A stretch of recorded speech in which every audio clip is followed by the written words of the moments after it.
Y primero lo que voy a hacer un poco es contar para qué, porque Perfecto, el volvamos. público se renueva, volviendo a lo que veníamos recién, el público se renueva y en este sentido me parece pertinente poder comentar un poco qué es esta columna en este primer programa y al mismo tiempo poder pensar y reflexionar en torno hacia dónde va a ir dirigido también en este nuevo año, en este 2019, digamos que cómo vamos a innovar un poco en esta columna. Lo que siempre dijimos desde el principio de año, del año pasado y lo que vamos a repetir acá también es que comunicación es más que medios, ¿sí?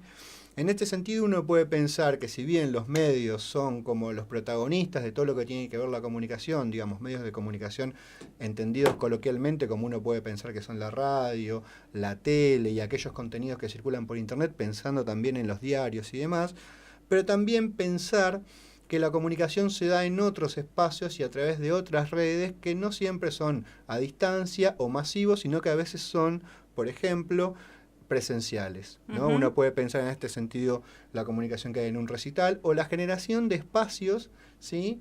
De diferentes tipos de fiestas o encuentros, como se hacen acá y se hicieron siempre en el IPES, sobre esos espacios como lugares de comunicación y también de descripción de las disidencias y los géneros y las sexualidades que no exclusivamente van a pasar por los medios de Bueno, comunicación. gracias por la salvedad porque es muy oportuno aclarar ello.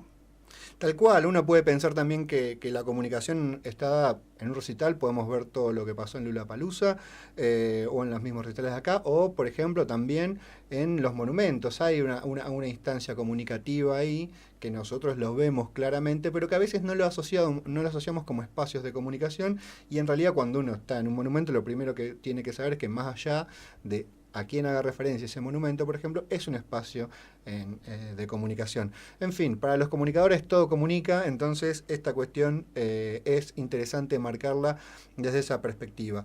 Obviamente también vamos a seguir con un análisis del mensaje noticioso sobre todo, pero también del mensaje ficcional, más tradicional, de aquel que sí que circula por los medios tradicionales y que uno puede encasillar dentro de lo que es la comunicación masiva.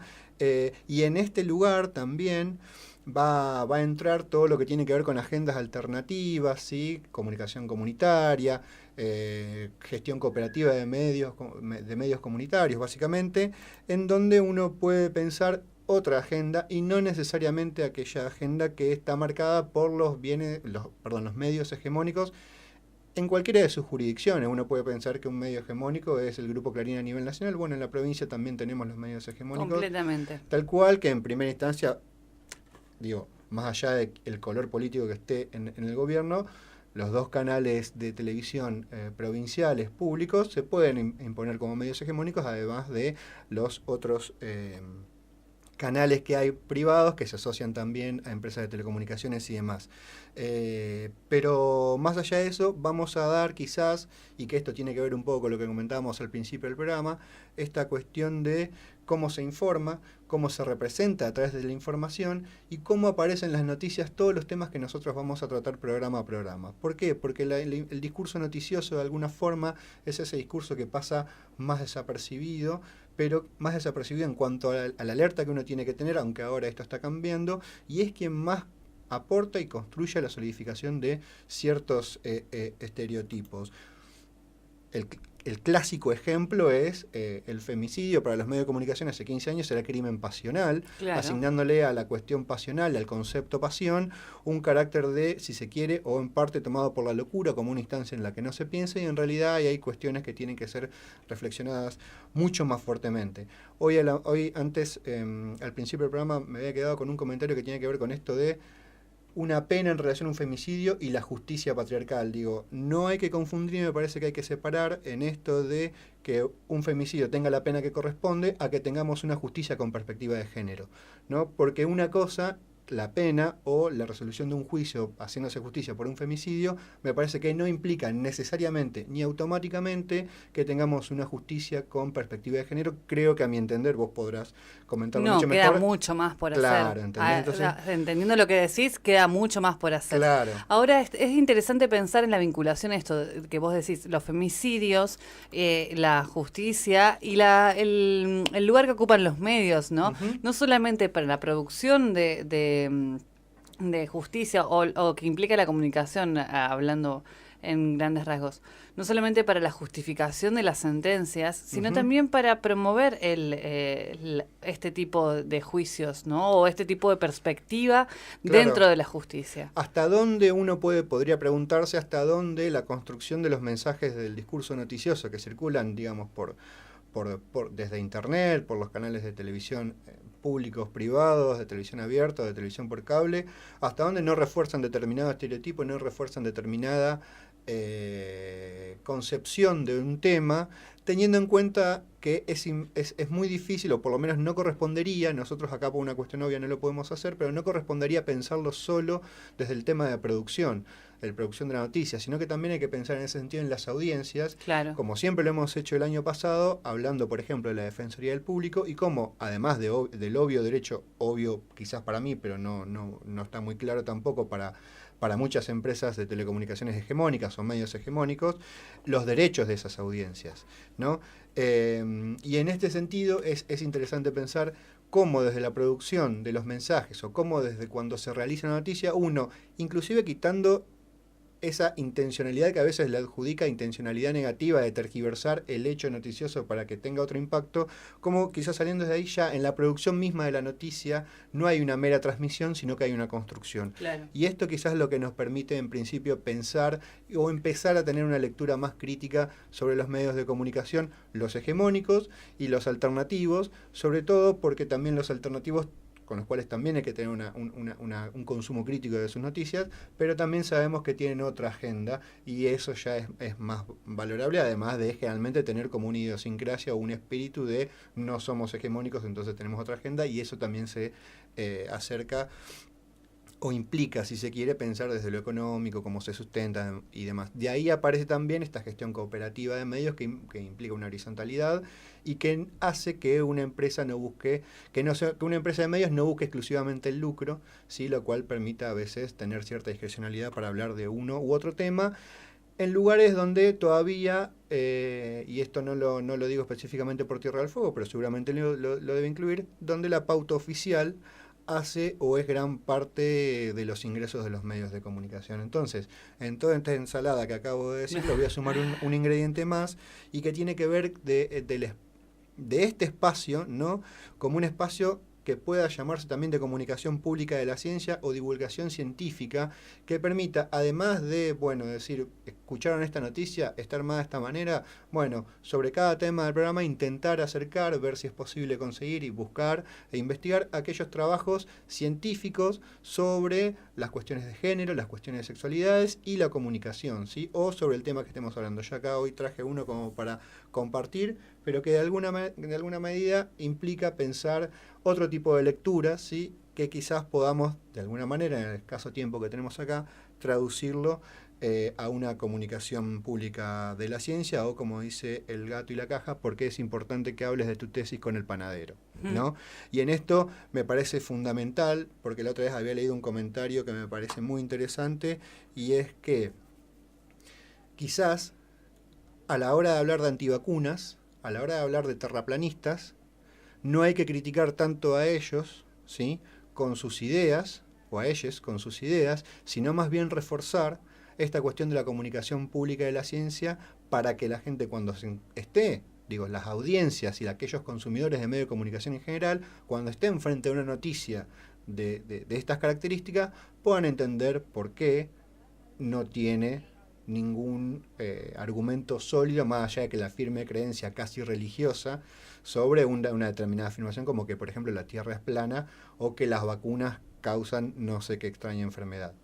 Claro, entiendo. Y está buenísimo que lo digas porque estamos justamente en una radio universitaria, entonces es nuestro deber hablar de géneros y sexualidades en nuestro caso, y aportar a la difusión y a la divulgación de las producciones que se realizan, ¿no? Sí, que por es lo menos lo que intentamos hacer. Mostrar el camino y después que cada uno, a través de las herramientas o los elementos que podamos brindar acá, que cada uno o cada una decida cómo transitarlo, si es que lo quiere transitar, y a través de lo que nosotros podamos brindar acá. Eso en principio como para, teniendo en cuenta y volviendo a la musiquita que dio entrada a este bloque, teniendo en cuenta al público que claramente se renueva. Específicamente, nosotros al principio del programa habíamos hablado mucho en relación a el primer trimestre, enero, febrero, marzo. Lo último que sucedió así fue, por ejemplo, esta cuestión de el 24 de marzo, ¿sí? Y lo que significa esa fecha para todos. El año pasado habíamos hablado de un libro de Miriam Lewin que se llama Putas y guerrilleras, y que implicaba un poco pensar esto. Viste que yo cuando estábamos hablando de Mirta te hice una pregunta: ¿es cierto que saliste con el tigre Acosta? Esa pregunta no fue azarosa, sino que se la hizo Mirta Legrand a Miriam Lewin. Es cierto. ¿Sí?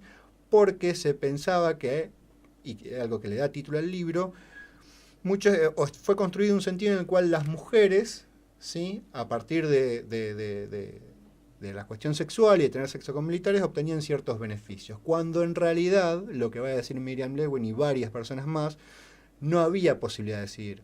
No hay consentimiento en eso. Entonces, abuso sexual. Abuso sexual, claro, y que una persona que esté desaparecida, ¿sí?, en esa época, que se la haya visto cenando, por ejemplo, con el tigre Acosta o con quien sea, no implica una aceptación de una propuesta, claro, sino que implica quizás inclusive dentro de uno saber de qué manera uno puede seguir sobreviviendo a una situación cuyas características ya conocemos todos, y que en este sentido no creo que sea necesario mencionar acá, porque las cuestiones de la dictadura cívico-militar están más que claras en todos lados, por lo menos, o por lo menos no tenemos el tiempo para hacerlo. Entonces hay una nota, ¿sí?, que salió en Cosecha Roja, uno de los medios que nosotros siempre recomendamos acá, porque justamente, además del libro del que hablamos el año pasado, que una nota que escribió María Florencia Alcaraz, bien digo, y que un poco permite pensar esta cuestión, ¿sí?, de hasta dónde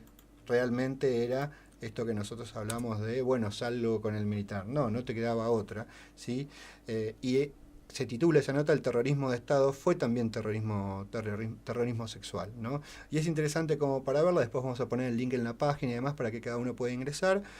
María Florencia Alcaraz es una de las periodistas con perspectiva de género que por lo menos yo más reconozco, y que tiene unos lugares más visibles, y que por ahí puede ser un buen lugar para empezar, una buena periodista como para empezar a leer cuestiones con perspectiva de género, y toma bueno, el libro de Miriam Lewin que comentamos el año pasado, como para este año reeditar una cuestión así.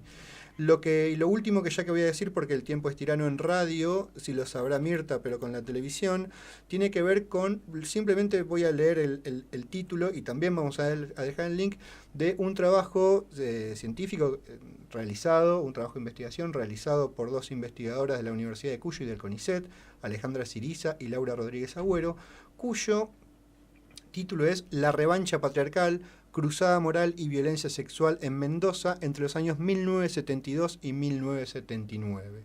Digo, quizás no nos queda mucho tiempo como para hacer una correcta divulgación científica, pero vamos a dejar el link para que se pueda pensar, o para que puedan leer, y a partir de ahí empezar a introducirse un poco en lo que es la lectura de contenido científico con la temática que nosotros siempre hablamos acá, y también porque este tipo de trabajos, a través de lo que es la comunicación pública de la ciencia, termina siendo un ladrillo más en la construcción, en la pared de la construcción del sentido, ¿no? En la pared de ese sentido que a veces nos gusta esa pared y a veces hay que voltearla de alguna forma, y para ello salimos a la calle. Todo esto va a quedar en la página web de la radio, seguramente en el Facebook lo haremos llegar, y si no, nos mandan algún correo o lo pueden pedir por WhatsApp y vamos a darles todos los accesos para que puedan llegar. Igual cosecharroja.org, ahí van a encontrar enseguida la nota de María Florencia Alcaraz, y bueno, y lo de, si ponen en Google lo que yo les acabo de decir, la revancha patriarcal, cruzada moral y violencia sexual en Mendoza, seguramente les va a llevar al artículo que yo les comentaba.